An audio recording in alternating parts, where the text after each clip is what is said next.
'tis I, their early village cook, hath twice done salutation to the morn.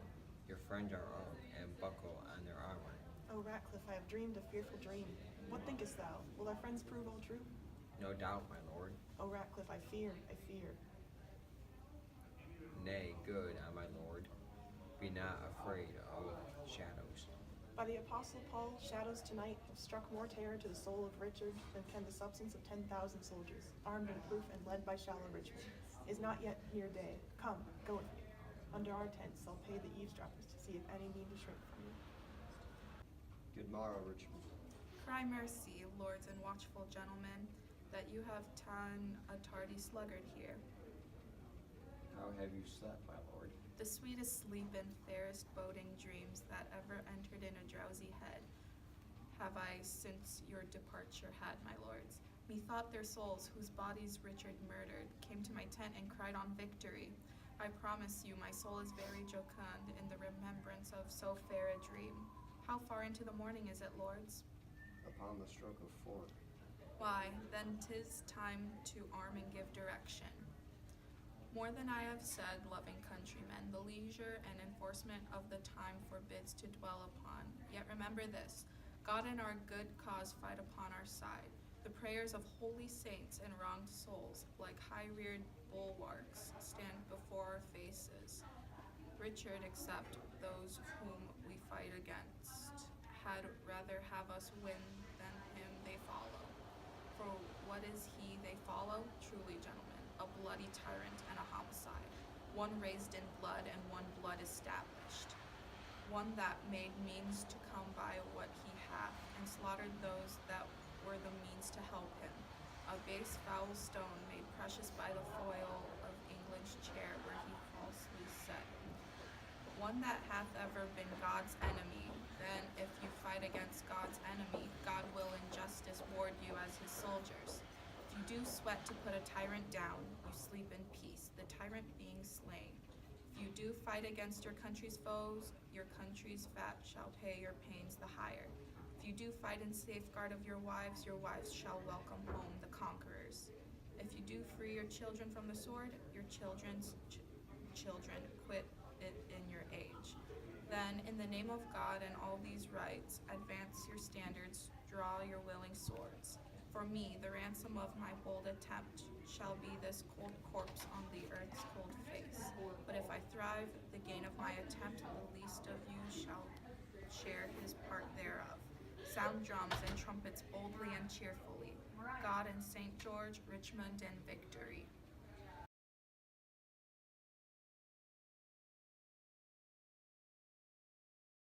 What said Northumberland as touching Richmond? That he was never trained up in arms? He said the truth. And what said Surrey then? He smiled and said, the better for our purpose. He was in the right, and so indeed it is. Tell the clock there, give me a calendar. Who saw the sun today? Not I, my lord. Then he disdains to shine, for by the book he should have braved the east an hour ago. A black day will it be to somebody. Ratcliffe, My lord. the sun will not be seen today. The sky doth frown and lower upon our army. I would that these dewy tears were from the ground, not shine today. Why would it is that to me more than to Richmond? For the self-same heaven that frowns on me looks sadly upon him. Arm, arm, my lord, the foe vaunts in the field. Come, bustle, bustle. Caparison, my horse, call up Lord Stanley, bid him bring his power. I will lead forth my soldiers to the plain, and thus my battle shall be ordered. My forward shall be drawn out all in length, consisting equally of horse and foot. Our archers must be placed in the midst. John, Duke of Norfolk, Tom, Earl of Surrey, shall have the leading of this foot and horse. They thus directed, we will follow in the main battle prove. Puissance on either side shall be well winged with our chiefest horse. This and St. George to boot. What thinkst thou, Norfolk? A good direction, warlike sovereign. This found I on the tent this morning. Jockey of Norfolk, be not so bold, for Dixon thy master is bought and sold, a thing devised by the enemy. Go, gentlemen, every man unto his charge. Let not our babbling dreams affright our souls. Conscience is but a word that cowards use, devised at first to keep the strong in awe. Our strong arms be our conscience, swords our law. March on, join bravely, let us trot pell-mell. If not to heaven, then hand in hell. What shall I say, more than I have inferred? Remember whom you are to cope withal, a sort of vagabonds, rascals and runaways, a scum of Bretons. and base lackey peasants whom their o'er-cloyed country vomits forth, to desperate ventures and assured destruction. Your sleeping safe, they bring to you unrest. You having lands and blessed with beauteous wives, they would restrain the one, disdain the other, and who doth lead them but a paltry fellow? Long kept and bred to gain at our mother's cost, a milksop, one that never in his life felt so much cold as over shoes and snow. Let's whip these stragglers o'er the seas again, lash hence these overweening rags of France, these famished beggars, weary of their lives, who but for dreaming on this fond exploit, for want of means, poor rats, had hanged themselves. If we be conquered, let men conquer us, and not these bastard Bretons whom our fathers have in their own land beaten, bobbed and thumped, and in record left them the heirs of shame. Shall these enjoy our lands, lie with our wives, ravish our daughters? Hark, I hear their drum.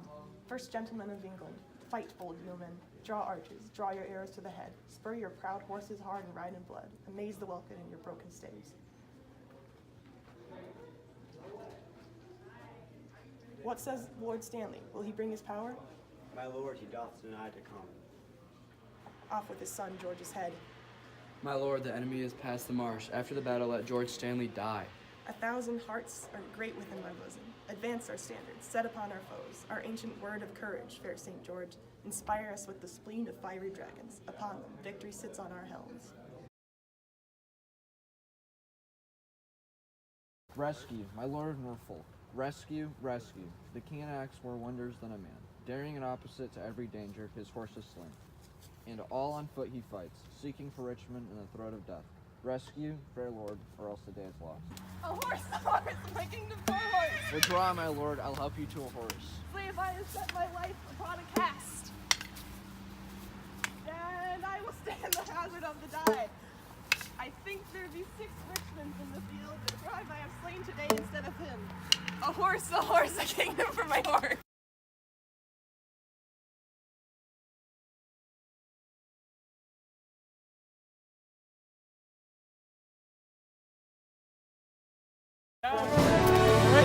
For the king.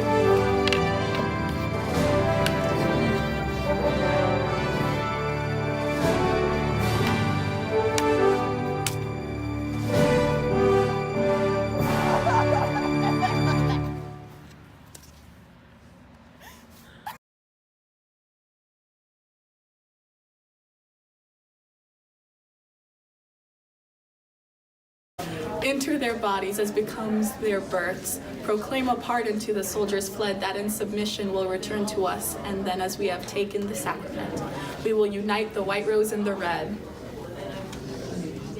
Smile, heaven, upon this fair conjunction, that long have frowned upon their enmity.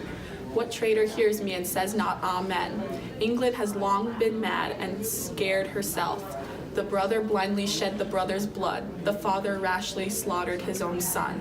The son compelled, been butchered. To the sire, all this divided York and Lancaster, divided in their dire division. Oh, now let Richmond and Elizabeth, the true succeeders of each royal house, by God's fair ordinance conjoin together. And let their heirs, God, if thy will be so, enrich the time to come with smooth-faced peace, with smiling plenty and fair prosperous days. Abate the edge of traitors, gracious Lord, that would reduce these bloody days again, and make poor England weep in streams of blood. Let them not live to taste this land's increase, that would with treason wound this fair land's peace. Now civil wounds are stopped, peace lives again, that she may long live here. God say, Amen.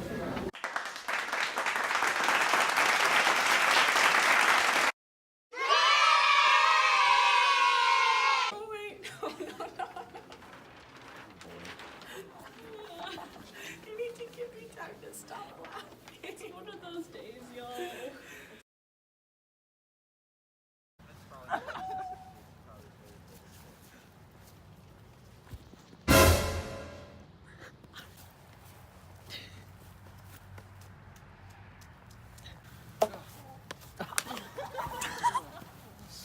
My lord of Surrey, why look you so sad?